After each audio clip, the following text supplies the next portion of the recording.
ಅಂಥವರೆಲ್ಲ sign ಹಾಕಿ ಆ ದುಡ್ಡು ವ್ಯವಹಾರ ಮಾಡ್ತಾರೆ. ಇದು ನಂದು ದುಡ್ಡು, ನಂದು 3 ಲಕ್ಷ ಇದೆ, ಇವ್ರದ್ದು 3 ಲಕ್ಷ ಇದೆ, ಪ್ರತಿ 4 ಲಕ್ಷ ಇದೆ ದುಡ್ಡು. ಇವತ್ತು ಏನಾದ್ರು ಹೋಯ್ತು ಅಂದ್ರೆ ನಾವೇನು ಮಾಡ್ತೀವಿ? ಇವತ್ತು ನಮ್ಮಲ್ಲಿ ಆಗಲೇ ಕೆಲವರು ಆತ್ಮಹತ್ಯೆ ಮಾಡ್ಕೊಂಡಿದ್ದಾರೆ. ಆ ದುಡ್ಡು ಟೈಮಿಗೆ ಸರಿಯಾಗಿ ಸಿಗಲಿಲ್ಲ ಅಂತ ಆತ್ಮಹತ್ಯೆ ಮಾಡ್ಕೊಂಡಿದ್ದಾರೆ.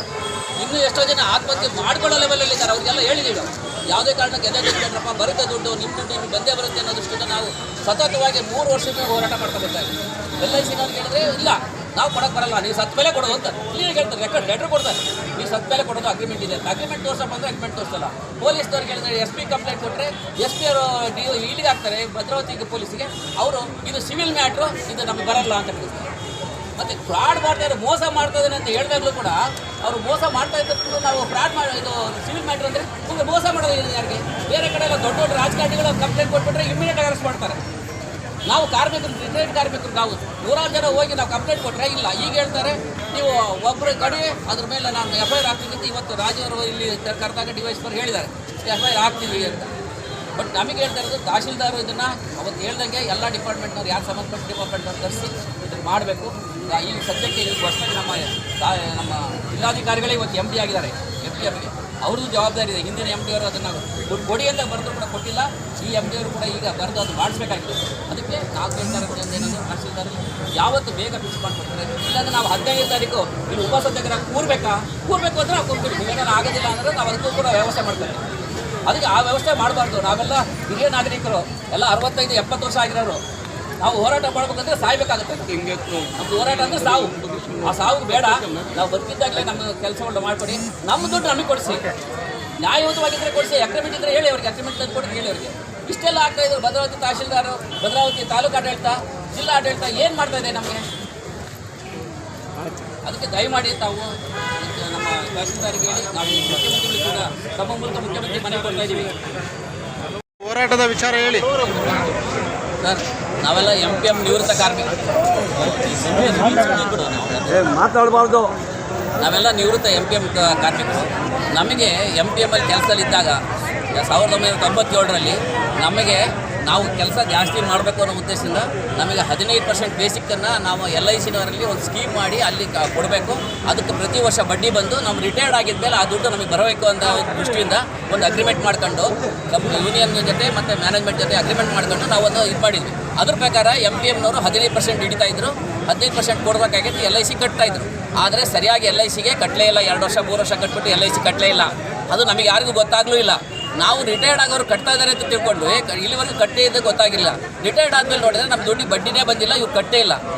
LICನವರಿಗೆ ಪ್ರತಿ ವರ್ಷ ಒಂದು ಕಂತು ಕಟ್ಟಲಿಲ್ಲ ಅಂದರೆ ಅವರು ನೋಟಿಸ್ ಕೊಡ್ತಾರೆ. ನಮಗೆ ಸಾಧಾರಣ ಇವ್ರಿಗೆ LIC ಕಂತು ಕಟ್ಟಲಿಲ್ಲ, ಇವರು 10-15 ವರ್ಷಗಟ್ಟಲೆ ಕಟ್ಟಲಿಲ್ಲ ಅಂದರೆ ಅವ್ರಿಗೆ ನೋಟಿಸ್ ಕೊಟ್ಟಿಲ್ಲ.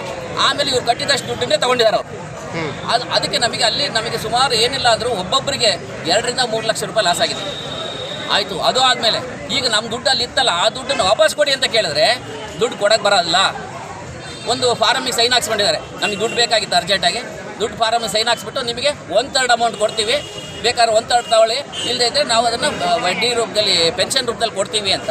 ಪೆನ್ಷನ್ ರೂಪದಲ್ಲಿ ಕೊಡ್ತಾರಲ್ಲ ಬಿಡು ಅಂತ ನಾವೆಲ್ಲ ಸುಮ್ಮನೆ ಆದರೆ ಇವ್ರು ಕೊಡ್ತಾ ಇರೋದಂದರೆ 5.1%ಇಂದ 5.5%ವರೆಗೂ ಬಡ್ಡಿ ಕೊಡ್ತಾರೆ. ನಮ್ಮ ದುಡ್ಡು 2 ಲಕ್ಷ 3 ಲಕ್ಷ ಇದೆ ಅಂದರೆ ಬರೀ 5.1ರಿಂದ 5.5% ಬಡ್ಡಿ ಬರ್ತಾ ಇದ್ದಾನೆ. ನಮ್ದು ಇವತ್ತು ಸೀನಿಯರ್ ಸಿಟಿಜನ್ನಿಗೆ ಸೆಂಟ್ರಲ್ ಗೌರ್ಮೆಂಟಲ್ಲೇ ಇದೆ 8.2%. ಇವರು ಬರೀ 3%ವರೆಗೂ ಕಡಿಮೆ ಕೊಟ್ಕೊಂಡು ನಮಗೆ ಮೋಸ ಮಾಡ್ತಿದ್ದಾರೆ. ಇದನ್ನು MPMನವ್ರಿಗೆ ಹೇಳಿದ್ರೆ ನಮ್ಮ ದುಡ್ಡು ವಾಪಸ್ ಕೊಡಿಸಿ ಅಂದರೆ ನಮಗೆ ಗೊತ್ತಿಲ್ಲ ಅಂತ ಇವ್ರು ಹೇಳ್ತಾರೆ. ಕಡೆಗೆ ಲಾಸ್ಟಿಗೆ MD ಅವ್ರು ಅರ್ಥ ಮಾಡ್ಕೊಂಡು, ಹಿಂದಿದ್ದ MD ಅವ್ರು ಅರ್ಥ ಮಾಡ್ಕೊಂಡು ಒಂದು ಲೆಟರ್ ಕೊಟ್ಟಿದ್ದಾರೆ LIC ಅವ್ರಿಗೆ.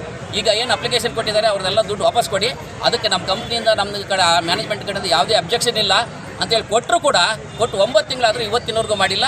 ಇಲ್ಲಿರೋ ಆಡಳಿತ ವರ್ಗದಲ್ಲಿರೋ ನಿವೃತ್ತಿಯಾಗಿ ಮತ್ತೆ ಈಗ ಕನ್ಸಲ್ಟೆಂಟ್ ಅಂತ ಗುತ್ತಿಗೆ ಲೆಕ್ಕದಲ್ಲಿ ಸೇರ್ಕೊಂಡಿದ್ದಾರಲ್ಲ, ಇವರು ಇದಕ್ಕೇನೋ ಹಿನ್ನೆಲೆಯಲ್ಲಿ ಅವ್ರ ಕೈವಾಡ ಇದೆ ಅನ್ನೋದೇ ನಮ್ಗೆ ಅರ್ಥ. ಯಾಕೆಂದರೆ ಯಾವುದೇ ಒಂದು ಅಧಿಕೃತವಾಗಿ MD ಅವರಿಂದ ಲೆಟ್ರ್ ಹೋದರೆ ಆ ಲೆಟ್ರ್ ಏನಾಯಿತು ಅಂತ ಮುಂದಿನ ಪರಿಶೀಲನೆ ಮಾಡಿದ್ರೆ ಅದನ್ನು ಮೂಲೆಗೆ ಹಾಕಿದ್ದಾರೆ ಅಂತ ಹೇಳಿದ್ರೆ ಇಲ್ಲಿರೋರ್ದು ಕೈವಾಡ ಇದೆ. ಅದಕ್ಕೆ ಇದ್ರ ಬಗ್ಗೆ ವಿಚಾರಣೆ ನಡೀಬೇಕು ಅಂತೇಳಿ ತಹಶೀಲ್ದಾರ್ಗೂ ಮತ್ತು DC ಅವ್ರಿಗೆ ಮತ್ತು ಮುಖ್ಯಮಂತ್ರಿಗಳಿಗೆ ಇವತ್ತಿಂದ ಮನವಿ ಕೊಟ್ಟಿದ್ದೀವಿ. ಶಾಸಕರು ಕೂಡ ಇದನ್ನು ಅವರು MLA ಇವ್ರ ಮೇಲೆ LICನವ್ರ ಮೇಲೆ FIR ಹಾಕಿ ಅಂತ ಹೇಳಿದ್ರು ಕೂಡ ಇವತ್ತಿನವರೆಗೂ FIR ಹಾಕಿಲ್ಲ. ಕೊಟ್ಟರೆ SP ಅವ್ರಿಗೆ ಕಂಪ್ಲೇಂಟ್ ಕೊಟ್ಟಿದ್ದೀವಿ. ಅವ್ರು ಹೇಳ್ತಾರೆ ಇದು ಅವರ ಕೆಳಗೆ ಪೊಲೀಸ್ ಇಲಾಖೆಯವ್ರು ಹೇಳ್ತಾರೆ ಇದು ಸಿವಿಲ್ ಮ್ಯಾಟ್ರು. ಸುಮಾರು 45 ಕೋಟಿ ರೂಪಾಯಿ ಫ್ರಾಡ್ ಆಗ್ತಾಯಿದೆ. ಯಾವುದೇ ಒಬ್ಬ ಅನಧಿಕೃತ ವ್ಯಕ್ತಿಗಳು ಸೈನ್ ಹಾಕಿ ಆ ದುಡ್ಡಿನ ವ್ಯವಹಾರ ಮಾಡ್ತಿದ್ದಾರೆ ಅಂದರೂ ಕೂಡ ಇದು ಸಿವಿಲ್ ಮ್ಯಾಟ್ರ್ ಅಂತ ಹೇಳ್ತಾರೆ. ಹಾಗಾದ್ರೆ ನಾವು ಏನು ಮಾಡಬೇಕು? ನಾವು ಯಾರು ರಾಜಕಾರಣಿಗಳಲ್ಲ, ನಾವು ಯಾವುದೇ ರಾಜಕೀಯ ಪಕ್ಷದವರಲ್ಲ, ನಾವೆಲ್ಲರೂ ಕಾರ್ಮಿಕರು, ಅದು ಅಲ್ಲದೆ ರಿಟೈರ್ಡ್ ಕಾರ್ಮಿಕರು, ಸೀನಿಯರ್ ಸಿಟಿಜನ್ಸ್. ಒಟ್ಟಾರೆ ನಿಮ್ಮ ಹೋರಾಟ ಏನು ಇವಾಗ? ನಮ್ಮ ಹೋರಾಟ ಏನಂದರೆ ನಮ್ಮ ದುಡ್ಡು ನಮ್ಗೆ ವಾಪಸ್ ಕೊಡಿ. ನಮ್ಮದೇ ದುಡ್ಡು, ಯಾರ ದುಡ್ಡು ಇಲ್ಲ, ನಮ್ಮ ದುಡ್ಡು ನಮಗೆ ವಾಪಸ್ ಕೊಡಿ. ನಾವು ಕೇಳಿದ್ವಿ ಅವರಿಗೆ, ನಮ್ಮ ದುಡ್ಡಿಗೆ ನೀವು 8% ಬಡ್ಡಿಗೆ ಕೊಡ್ತೀರಾ, ಇಲ್ಲಿ ಇಟ್ಕೊಳ್ಳಿ, ಇಲ್ದೇ ನಮ್ಮ ದುಡ್ಡು ಬಡ್ಡಿಗೆ ನಾವು ಎಲ್ಲಿ ಬೇಕಾದ್ರೂ ಇಟ್ಕೊತೀವಿ. ಅದಕ್ಕೂ ಕೊಡ್ತಾ ಇಲ್ಲ, ಅದನ್ನು ಕೊಡಿಸ್ಕೊಡ್ಬೇಕು. ಮತ್ತು ಯಾರು ಇದು ಅನಧಿಕೃತವಾಗಿ ವ್ಯವಹಾರ ಮಾಡ್ತಿದ್ದಾರೆ ಈ ಕಂಪ್ನಿಯಲ್ಲೂ ಕೂಡ MPM ಅಲ್ಲೂ ಕೂಡ ಅವ್ರ ಬಗ್ಗೆ ತನಿಖೆ ಆಗಬೇಕು. ಇದನ್ನು ತನಿಖೆ ಮಾಡಿ ನಮಗೆ ಇಮಿಡಿಯೇಟಾಗಿ ಕೊಡಿಸ್ಕೊಡ್ಬೇಕು ಅಂತೇಳಿ ನಾವು ಇವತ್ತು ಮುಖ್ಯಮಂತ್ರಿಗಳಿಗೆ ತಹಸೀಲ್ದಾರ್ ಮೂಲಕ ಮನವಿ ಕೊಡ್ತಾ ಇದ್ದೀವಿ. ನಿಮ್ಮ ಹೆಸರು? ನನ್ನ ಹೆಸರು ಬಸವರಾಜಯ್ಯ ಅಂತೇಳಿ, MPM ನೊಂದ ನಿವೃತ್ತ ಕಾರ್ಮಿಕ ಹೋರಾಟಕ್ಕೆ ಪ್ರಧಾನ ಸಂಚಾಲಕರು.